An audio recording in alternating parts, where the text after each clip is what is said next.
নমস্কাৰ সকলোলৈকে Deepika kitchen and ব্লগছৰ আন এটি ৰেচিপি ভিডিঅ'লৈ সকলোকে আদৰণি জনাইছোঁ। আহক আজি বনাওঁ লাই শাক আৰু মচুৰ দাইলৰ খাৰ। আপোনালোকে এনেকৈ লাই শাকৰ খাৰ বনাই খাইছেনে? যদি খোৱা নাই এবাৰ ট্ৰাই কৰি চাবচোন।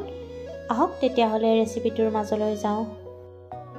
লাই শাকৰ খাৰৰ বাবে লাই শাকখিনি ভালকৈ ধুই কাটি ল'ব আৰু তাৰ পিছত অলপমান নিমখ দি হাতেৰে ভালকৈ মোহাৰি ল'ব আৰু মচুৰ দাইলখিনি ধুই ল'ব।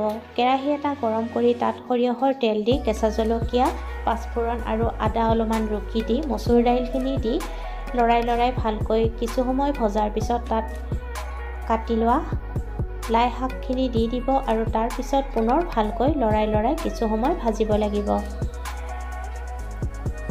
এতিয়া তাত কলৰ খাৰ অলপমান দি দিব আৰু খাৰখিনি দি ভালকৈ মিহলাই ঢাকনি লগাই 5 মিনিটমান সময় ভাজিব লাগিব। মাজে মাজে লৰাই থাকিব আৰু এতিয়া লাই শাক মোহাৰি যিখিনি পানী ওলাইছিল সেই পানীখিনি দি পুনৰ ঢাকনিখন লগাই 10 মিনিটমান সময় শাকখিনি সিজাব লাগিব।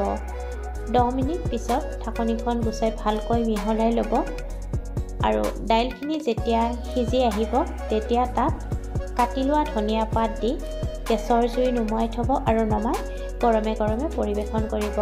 যদি ৰেচিপিটো ভাল লাগে তেতিয়াহ'লে ভিডিঅ'টোত লাইক, কমেণ্ট, শ্বেয়াৰ আৰু দীপিকা কিটচেন চেনেলটো যদি এতিয়ালৈকে ছাবস্ক্ৰাইব কৰি ৰখা নাই চেনেলটো ছাবস্ক্ৰাইব কৰি কাষত থকা বেল আইকনটো অন কৰি ৰাখিব। তেতিয়াহে মোৰ আহিবলগীয়া ভিডিঅ'ৰ ন'টিফিকেশ্যনবোৰ সৰ্বপ্ৰথমে পাব। পুনৰ উপস্থিত হ'ম এটি নতুন ৰেচিপিৰ সৈতে। আজিলৈ আহিলোঁ। ধন্যবাদ।